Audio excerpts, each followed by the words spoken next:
নমস্কার বন্ধুরা, আমি সৌরভ আর আপনারা শুনছেন অদ্ভুতালয় সত্যি। আজকে একটি শিকারের গল্প, এবার আমার পালা।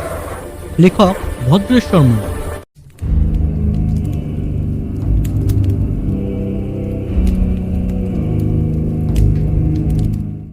অস্ট্রেলিয়া মহাদেশ শিকারীর কাছে একান্তই নিরীহ গোছের ভূখণ্ড। গোটা মহাদেশটা জুড়ে রোমাঞ্চের কোনো স্বাদগন্ধ নেই বললেই হয়। এখানে নেই কেপ বাফেলের মতো ভয়ঙ্কর বুনো মোষ, কি জীবন্ত ট্যাঙ্কের মতো খড়গধারী গন্ডা। এখানে ঝোপে ঝাড়ে সবুজ মরকতমণির মতো জ্বলে ওঠে না পশুরাজ সিংহ, কেঁদো বাঘ, লেপার্ড কি জাগুয়ারের হিংস্র চোখ, অথবা বিরাট আমের মতো গাছ খুনের টানে মাটিতে নামিয়ে আনে না কোনো দাঁতাল হাতি। মোট কথায় হিংস্র সাপদ কিংবা অতিকায় তৃণভোজী গোষ্ঠীর কোনো কুলিনেরাই এই দেশে ঘর বাঁধে। সুতরাং এরকম একটা নিরামিষ জায়গাকে আর যে বিশেষণে ভূষিত করা হোক, অন্তত শিকারীর স্বর্গভূমি তো আর বলা যায় না। তবু বিপত্তি ঘটে মাঝে মাঝে, আর সেই বিপত্তির ঠেলা সামলাতে তখন অসম সাহসী পেশাদার শিকারীরও বুকের রক্তে হিম হয়ে যায়। তখন আর মুহূর্তের জন্য মনে হয় না যে এই মহাদেশটা নিতান্তই নিরীহ গোছে, বরং মনে হয় পৃথিবীর সবচেয়ে ভয়ঙ্কর দুঃস্বপ্নগুলো যেন সশরীরে এখানে এসে বাসা বেঁধেছে দলে দলে। শরীরী দুঃস্বপ্নের মতো অস্ট্রেলিয়ার এই আতঙ্কের কারণ যে প্রাণী, তার নাম ডিঙ্গো, এক ভয়ঙ্কর জাতের বুনো কুকুর। এই ডিঙ্গো শিকার করতে গিয়ে এই শোচনীয় আর ভয়ঙ্কর স্মৃতি নিয়ে অস্ট্রেলিয়া থেকে ফিরে এসেছিল আমেরিকান শিকারী হ্যারি হফম্যান। হফম্যানের সেই কাহিনী এখন আমরা শুনব। মজার কথা হলো, খাস মার্কিন মুলুকের বাসিন্দা হ্যারি হফম্যানের সঙ্গে সাগর পাড়ে সুদূর অস্ট্রেলিয়ার ওই বুনো কুকুরদের দেখা সাক্ষাৎ হওয়ার কোনো কারণই ছিল না। এমনকি বন্দুক রাইফেলে হাত পাকাবার সময়ও কোনোদিন হ্যারি ওই হতচ্ছাড়া কুকুরগুলোকে শিকার করার কথা ভাবেনি। কিন্তু নিয়তির বিধান, এড়াবে এমন কার সাধ্য। ঘটনা শুরু 1959 সালের মে মাস। মার্কিন মুলুকে একটা খামার তত্ত্বাবধানের কাজ করত হ্যারি হফম্যান। খামারের গরু, ভেড়া, ছাগল এইসব জন্তুগুলোকে দেখাশোনা করার সাথে সাথে আরও একটা কাজ ছিল তার। শিকারের লোভে খামারের চারপাশে হানা দিয়ে ফেরে ক্ষুধার্ত নেকড়ের দল। আকারে আয়তনে উত্তর আমেরিকার টিম্বার উল্ফের মতো বড় না হলেও এদের স্বভাব চরিত্র সুবিধার নয়। এদের বলে কয়োট। এই হিংস্র সাপদগুলোকে নিরস্ত করার একটাই উপায় জানা ছিল হফম্যানের, তা হলো নিজের রাইফেলটার সদ্ব্যবহার করা। কয়েকটা সঙ্গীর মৃতদেহ লুটিয়ে পড়তে দেখলে তখন জন্তুগুলো সরে পড়ত। দিন কয়েকের জন্য কমতো তাদের দৌড়াত, কিন্তু সে আর কতদিনের জন্য। আবার দুদিন যেতে না যেতেই হানা দিত নেকড়ের দল। হফম্যানকে আবার বেরোতে হতো বন্দুক হাতে। এইভাবেই দিন কেটে যাচ্ছিল। কিন্তু কপাল মন্দ হ্যারি হফম্যানের। খামারের মালিক খামার বেচে দিল অন্য লোকের কাছে। নতুন মালিক এসে বেশ কয়েকজনকে ছাঁটাই করল। ভাগ্যদোষে হফম্যানও তাদের মধ্যে পড়ে গেল। চাকরি যাওয়া সোজা, কিন্তু পাওয়া কঠিন। বিশেষ করে হফম্যান আবার বিবাহিত, সুতরাং সংসারের দায়িত্ব রয়েছে তার। ফলে খানিকটা দুশ্চিন্তায় তাকে পড়তে হলো বই। এই সময়ই প্রথম তার মাথায় চিন্তাটা আসে। কদিন আগে ডেনভার পোস্ট কাগজে একটা খবর বেরিয়েছিল, অস্ট্রেলিয়ায় ইদানিংকালে ডিঙ্গোর উৎপাত নাকি প্রচণ্ডভাবে বেড়ে গেছে। অস্ট্রেলিয়ার অধিবাসীদের প্রধান জীবিকা হলো পশুপালন। এখন ওই শয়তান কুকুরগুলোর জ্বালায় খামারের মালিকদের প্রচুর ক্ষতি হচ্ছে। প্রতিদিন হাজার হাজার বাছুর আর ভেড়া মারা যাচ্ছে ডিঙ্গোর কবলে। দিন নেই রাত নেই, যখন তখন এসে হানা দিচ্ছে নেকড়ের মতো ভয়ঙ্কর ওই বুনো কুকুরের পা। খামারের লোকজন সতর্ক হয়ে বাধা দেওয়ার আগেই কাজ শেষ করে তারা গা ঢাকা দিচ্ছে আশেপাশের জঙ্গল। শুধু তাদের উপস্থিতির কথা জানাতে খামারের এখানে ওখানে পড়ে থাকছে কয়েকটা মরা ভেড়া কি বাছুরের রক্তাক্ত দেহ। দিনের পর দিন এইভাবে আর কত সহ্য করা যায়? ফলে খামারের মালিকরা ছাড়াও সরকারকে এ ব্যাপারে মাথা ঘামাতে হয়েছে।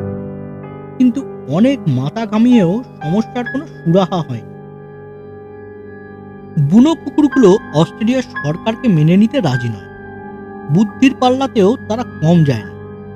হাত পেতে কুকুর ধরার চেষ্টা হয়েছে, সযত্নে তারা সেই ফাঁদ এড়িয়ে গেছে।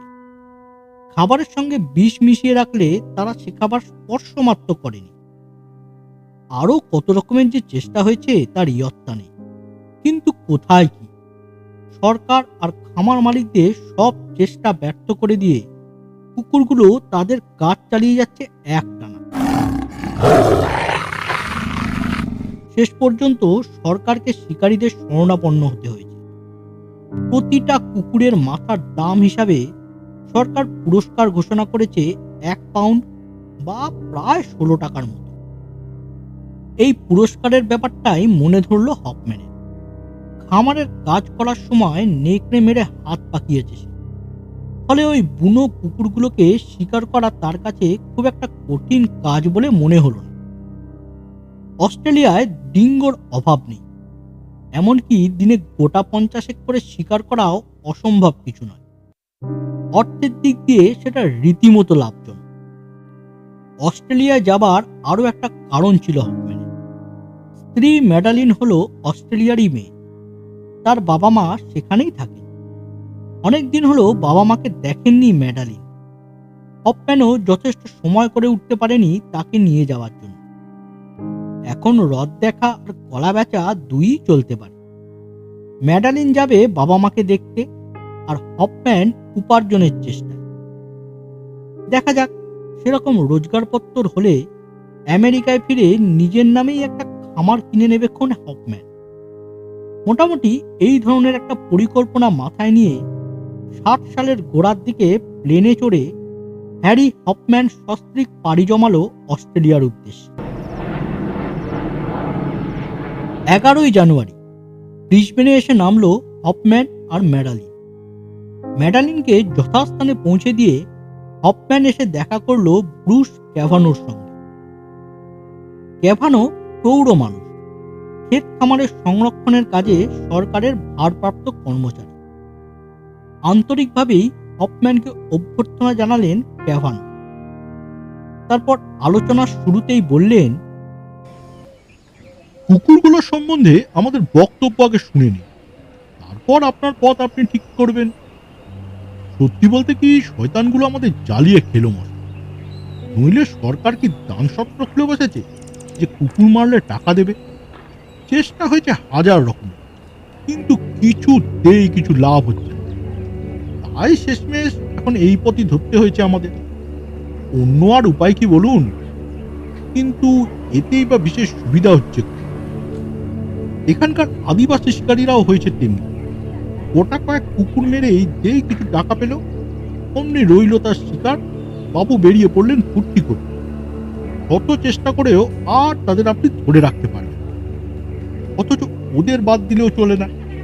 এখানে ওদের সাহায্য ছাড়া আপনি একটা কুকুরের টিকি খুঁজে বার করতে পারবেন, শিকার তো দূরের কথা।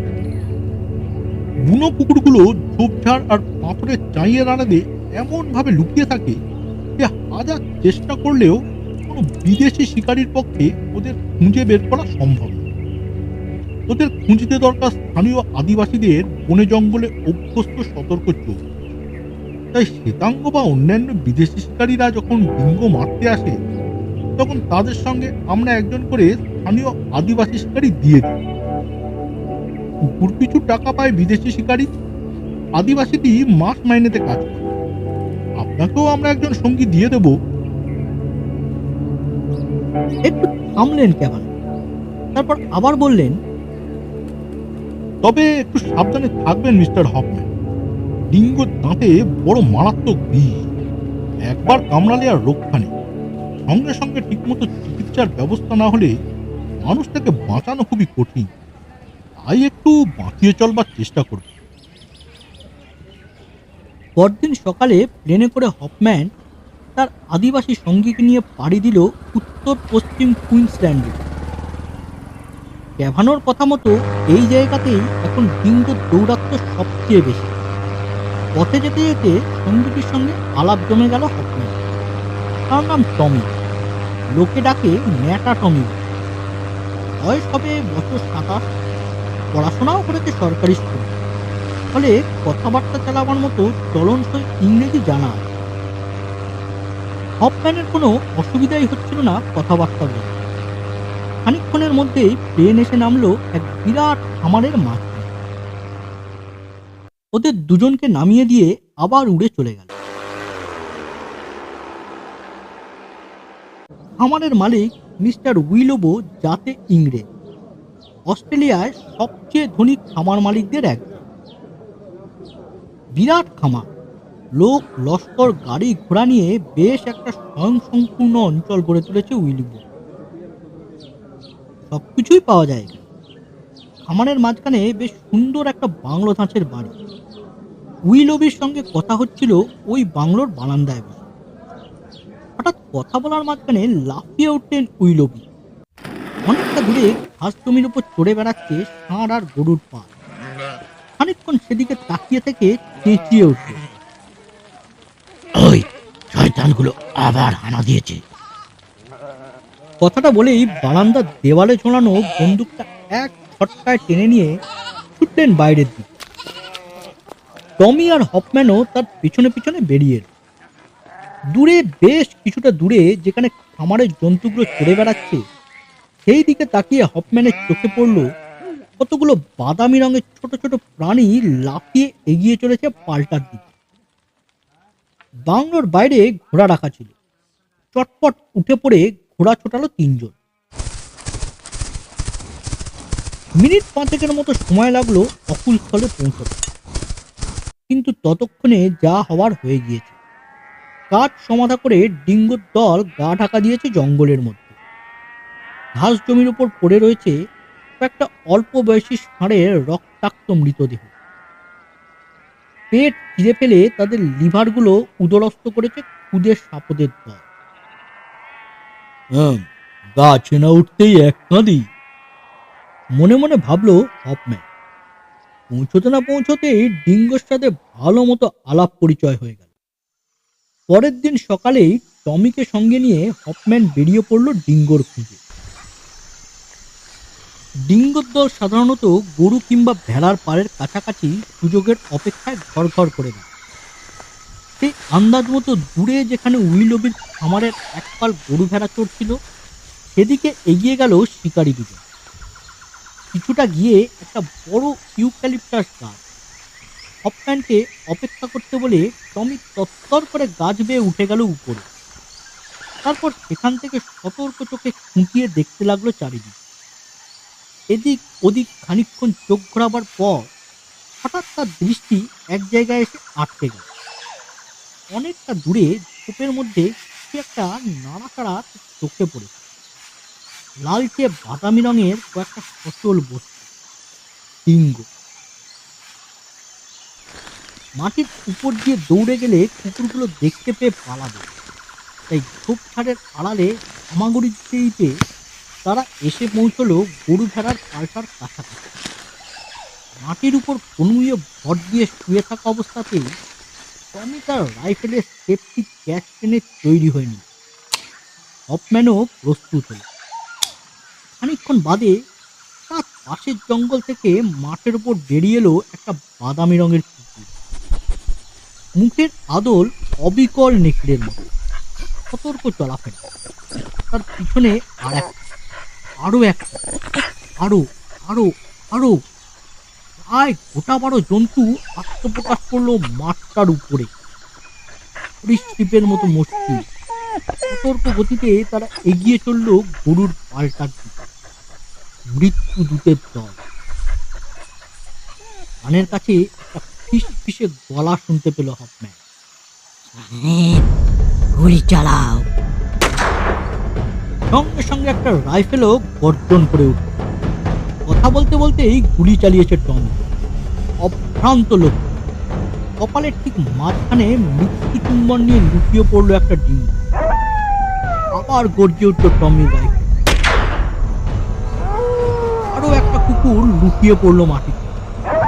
ততক্ষণে হপম্যানও শুরু করে দিয়েছে। বারবার দুজনের হাতের রাইফেল আগুন ঝরিয়ে থমকে উঠছে। মাটিতে শুয়ে পড়ছে একটার পর একটা চুন। কিন্তু তার ফলে গোটা দলটা একটা মুহূর্তের জন্যেও থমকে দাঁড়াচ্ছে না। গরম সীসার মৃত্যু ঝড়কে উপেক্ষা করে এগিয়ে চলেছে কুকুরগুলো। পাশের সঙ্গে শুয়ে পড়ছে মাটিতে, তাতে বিন্দু মাত্র ভ্রুক্ষেপ নেই কারো। তীর লক্ষ্যে তারা এগিয়ে চলেছে শিকারের দিকে। এক এক করে সব কটাকে মেরে রাইফেল নামালো দুজনে। খানিকটা খুশি হয়েই বলল হপম্যান, জন্তুগুলো রাইফেলকে ভয় পায় না দেখছি, তাহলে ওদের মারতে তো কোনো অসুবিধাই নেই। উত্তরে মৃদু হাসল টমি। ঠিকই বলেছেন, কিন্তু অন্য দিকটা বোধহয় আর ভেবে দেখেননি। ভগবান না করুন, তবে যদি কখনো ৭-৮টা কুকুর একসাথে আপনাকে তাড়া করে, বন্দুকের কথা ছেড়ে দিন, বিফল মনে ৬-৬টা গুলিতে ৬টাকে মেরেও আপনি নিষ্কৃতি পাবেন। ৭ নম্বরটা আপনাকে নির্ঘাত কামড়াবে, গুলি ভোনারও সুযোগ মিলবে না তখন। আর একবার কামড়ালে কি হয় তা তো জানেনি। না, বিপদের দিকটা একেবারেই ভেবে দেখেনি হপম্যান। কথাগুলো শুনতে খুব একটা ভালো লাগলো না, ফলে সে চুপ করে গেল। টমি নেহাত মিথ্যা বলেনি। বিনা ঝুঁকিতে শুধু শুধু এতগুলো টাকা সরকারের দিতে দায় পড়েছে। নিজের মনেই ভাবতে ভাবতে বাড়ির পথ ধরল হপম্যান। আর একটু সাবধান হতে হবে। মাঝে কেটে গেল বেশ কটা দিন। এইভাবেই ক্রমাগত ডিঙ্গো মেরে চলল দুই শিকারিতে মিলে। টমি ডিঙ্গোর দল খুঁজে বের করত, তারপর দুজনে মিলে সেগুলোকে সাবার করা হতো। প্রতিদিন প্রায় ১৫ থেকে ২০টা ডিঙ্গোর মাথার ছাল জমা হতে লাগলো তাদের থলিতে। কটা ডিঙ্গো মারা হলো চামড়াগুলো তার প্রমাণ। পরে ওই চামড়াগুলোকে সরকারি অফিসে জমা দিয়ে টাকা নিয়ে নিত হপম্যান, চামড়া পিছু ১ পাউন্ড। কয়েক সপ্তাহ টানা শিকার পর্ব চালিয়ে কিছু টাকা রোজগার হলে হপম্যান মাঝে মাঝে বিষ বেড়ে স্ত্রীর সঙ্গে কটা দিন কাটিয়ে আসত। ফিরে এসে আবার শুরু হতো কুকুর মারার কাজ। এইভাবে প্রায় মাস ৪ চলার পর হঠাৎ কুইলবির খামার থেকে উধাও হয়ে গেল কুকুরের দল। ফলে তাদের খোঁজে হপম্যান আর টমিকেও সরে যেতে হলো দক্ষিণ পূর্ব দিকে কাইনুনা অঞ্চল। এর মধ্যে ৩-৩টে ঘোড়া কিনে ফেলেছিল হপম্যান, দুটো তার আর টমির চড়বার জন্য, অন্যটার পিঠে চাপত মালপত্র। কিন্তু কাইনুনা এসে হপম্যানকে অন্য উপদ্রবের মুখোমুখি হতে হতো। জায়গাটা বিষাক্ত পোকামাকড়ে ভর্তি, বিশেষ করে ইঞ্চি ২ লম্বা ফানেল ওয়েব স্পাইডার বলে এক ধরনের মাকড়সার জন্য সব সময় সতর্ক থাকতে হতো। ওই বিষাক্ত মাকড়সা কামড়ালে আর রক্ষা নেই, যত বড় জোয়ান হোক না কেন, ১০ ঘন্টার মধ্যে অনিবার্য মৃত্যু। তার উপর এখানে দিনের বেলায় যেমন গরম, রাতে তেমনই শীত। তবু এত সব অসুবিধা হপম্যান মানিয়ে নিয়েছিল একটা মাত্র কারণ, এখানে ডিঙ্গো পশু। শিকারও চলছিল মহা উদ্যমে। সপ্তাহ শেষে অতগুলো করে টাকা পাওয়ার জন্যই বোধহয় অসুবিধাগুলো গা সওয়া হয়ে গেছে। এরই মধ্যে একদিন শিকারে বেরিয়ে দেখা হলো আর এক শ্বেতাঙ্গ শিকারীর সঙ্গে। তার সাথেও রয়েছে একজন আদিবাসী। দুজনে চলেছে জিপ গাড়িতে চলে। হপম্যানকে দেখে সাদা চামড়া শিকারিটি গাড়ি থামায়। খানিকক্ষণ আলাপ পরিচয়ের পর কথায় কথায় বলল, আরে মশাই, মাটিতে হেঁটে ডিঙ্গো মারছেন কেন? জিপ কিনে ফেলুন। কুকুরগুলোর মজা হলো গাড়ি দেখলেই বাসে বাসে ছুটতে লাগে। আর গুলি করলে যে পায় না সে কথা তো নিশ্চয়ই জানেন। সুতরাং এবার মেরে যান যতগুলো ইচ্ছা। দেখুন না আমার থলিটা, তাহলেই বুঝবেন। কথাটা মনে ধরল হপম্যান। দিন কয়েকের মধ্যেই একটা জিপ গাড়ির বন্দোবস্ত করে ফেলল সে। কাছাকাছি অঞ্চলেরই একজনের কাছ থেকে চলনসই গোছের দামে গাড়িটা পাওয়া গেল।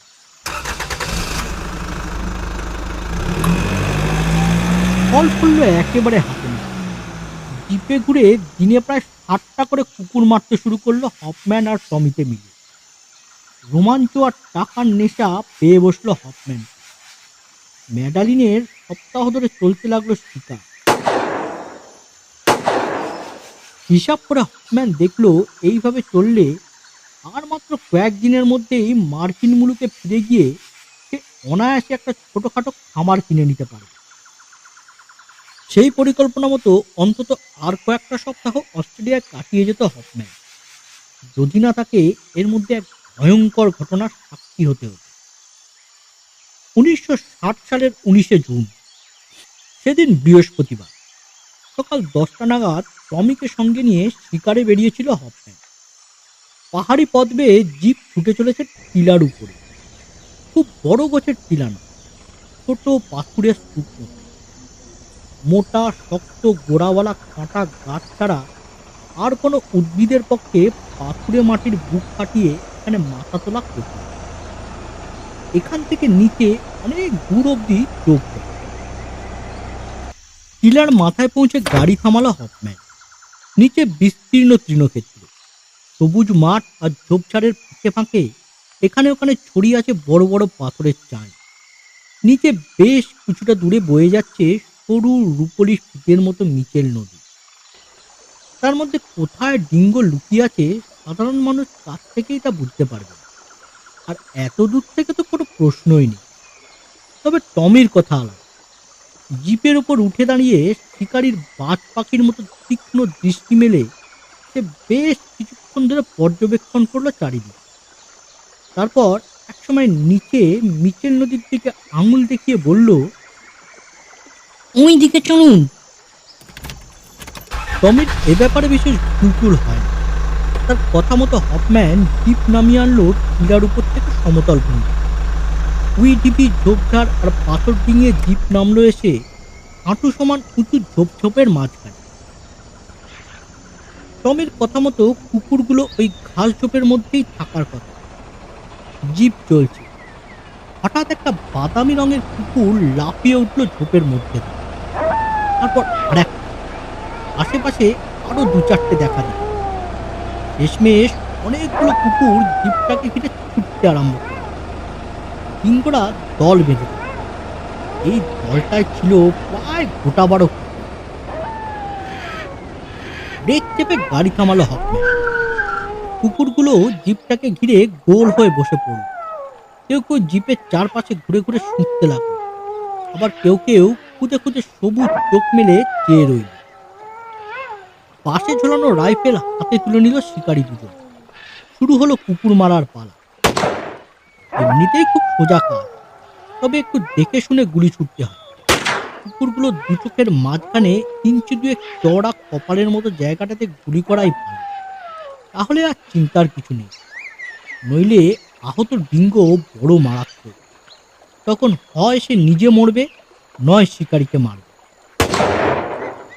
কিন্তু আপাতত সেরকম অসুবিধার কারণ নেই, কারণ প্রথমত হপম্যান আর টমি দুজনেই পাকা বন্দুকবাজ।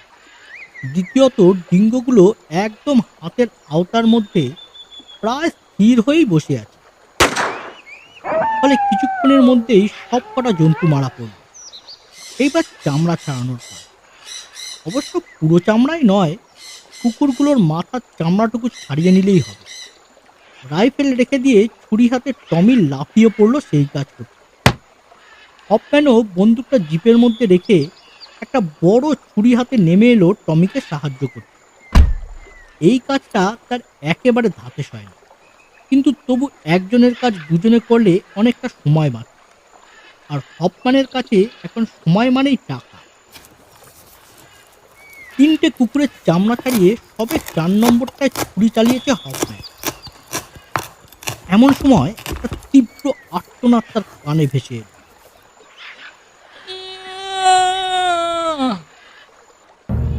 টমির আর্তনাদ। ঘুরে তাকিয়ে হপম্যানের চোখে পড়লো এক ভয়াবহ দৃশ্য। টমিকে আক্রমণ করেছে আর এক পাল ডিঙ্গো। কুকুর লাফিয়ে উঠে তার গলায় কামড় বসিয়েছে। গলার শ্বাসনালীর উপর চেপে বসেছে দুজোড়া সদন্ত। টমি দুহাত দিয়ে প্রাণপণে চেষ্টা করছে সেই মরণ কামড় ছাড়া। অন্য ডিঙ্গোগুলো চুপ করে বসে নেই। তাদের মধ্যে দুটো কামড় বসিয়েছে টমির দুপায়ের গোড়ালি, আর একটা তার হাঁটুর কাছে প্যান্টটাকে কামড়ে ধরে। তার মধ্যেই টমি মাঝে মাঝে যন্ত্রণার গোঙানির মতো চিৎকার করে উঠছে। ডিঙ্গোগুলোর মুখে কিন্তু এতটুকু শব্দ নেই। রক্তলোলুপ প্রেত মূর্তির মতো নীরবে তারা তাদের কাজ করে চলেছে। যে দুটো কুকুর টমির গোড়ালিতে কামড় বসিয়েছিল তারা এবার জোরে টান মারল।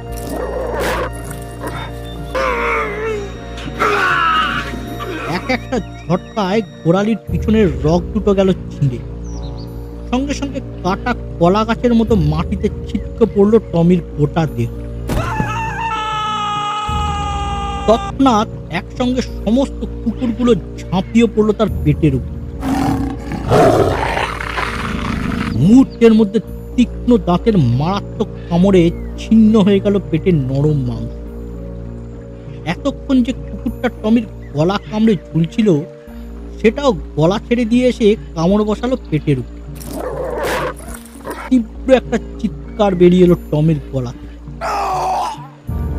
তারপর হঠাৎ থেমে গেল, নিশ্চল হয়ে গেল তার দেহ। এতক্ষণ পরে হঠাৎ যেন সম্বিত ফিরল হপম্যান। টমির বিভৎস মৃত্যু তাকে পাথরের মতো নিশ্চল করে দিয়েছিল। নড়াচড়া করার শক্তি পর্যন্ত ছিল না। কিন্তু এবার নিজের অবস্থাটা একটু বিচার করে দেখা দরকার। রাইফেল জিপের মধ্যে, হাতে অস্ত্র বলতে চামড়া ছাড়াবার একটা বড় ছোড়া। কিন্তু এতগুলো জন্তুর বিরুদ্ধে সেটা বিশেষ কাজে লাগবে বলে মনে হয় না। এখন ওরা টমির দেহটাকে নিয়ে খোঁজ লাগাচ্ছে ঠিকই, কিন্তু একটু পরেই ওরা খেয়াল করবে এদিকে। তাহলে আর নিস্তার নেই, তারও দশা হবে টমির মতো। ভাবতেই সারা শরীর বেয়ে একটা ঠান্ডা স্রোত বয়ে গেল। কিছু দূরে দাঁড়িয়ে আছে জিপ গাড়ি। ওখানে একবার পৌঁছাতে পারলে আর ভয় নেই।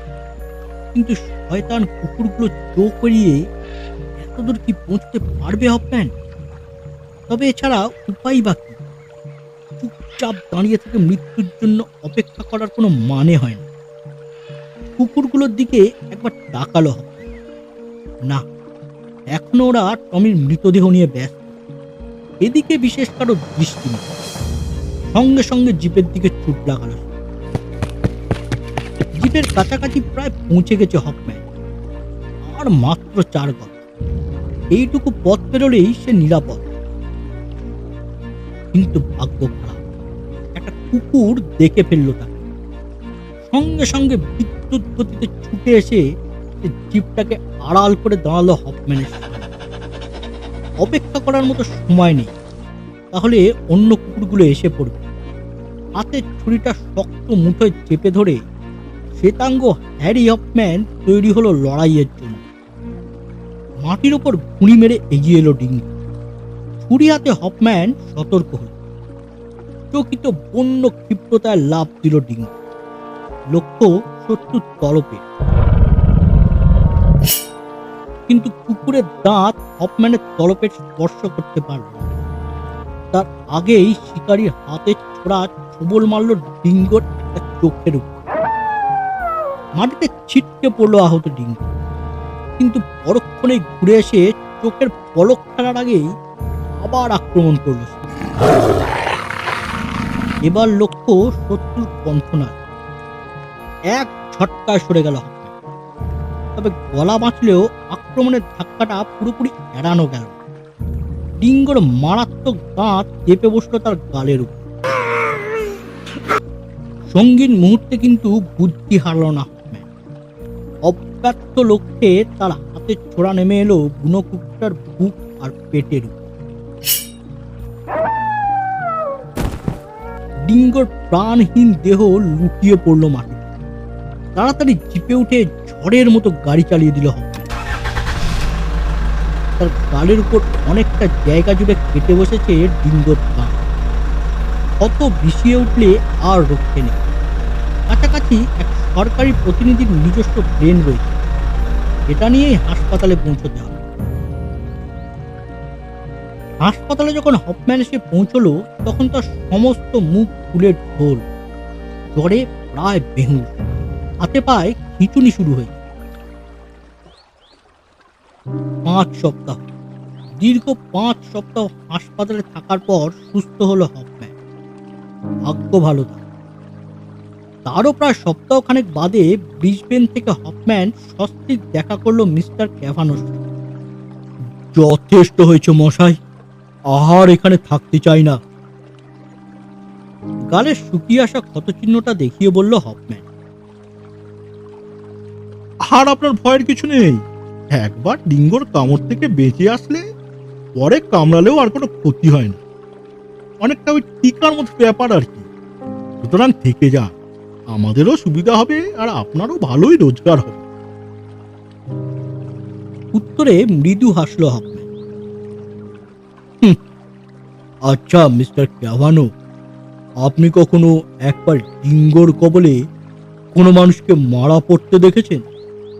দেখেছেন কিভাবে শয়তান কুকুরগুলো তার পেট চিরে লিভারটা খেয়ে ফেলে? শুনেছেন কখনো সেই হতভাগ্য মানুষটার আর্তনাদ? বোধ হয় কোনোদিন শোনেননি, তাই না? ক্যাভানো মাথা নাড়ল। হঠাৎ না, তিনি দেখেননি বা শোনেননি, কিন্তু আমি দেখেছি। সেই জন্যই আর এক মুহূর্ত থাকতে চাইছি না এদেশে। 10 দিন পরে ম্যাডালিনকে নিয়ে আমেরিকাগামী বিমানে চড়ল হ্যারি হফম্যান। কেমন লাগলো বন্ধুরা আজকের গল্পটি? ভালো লাগলে একটি লাইক করুন আর শেয়ার করুন সকলের সাথে। আর হ্যাঁ, চ্যানেলটি সাবস্ক্রাইব করতে ভুলবেন না যেন, কারণ এই রকম গল্প নিয়ে আমি হাজির থাকছি এই চ্যানেলে। তাহলে বেল আইকনটিও টিপে দিন, তাহলে আপনাদের কাছে নোটিফিকেশন পৌঁছে যাবে। তাহলে আজকের মতো নমস্কার।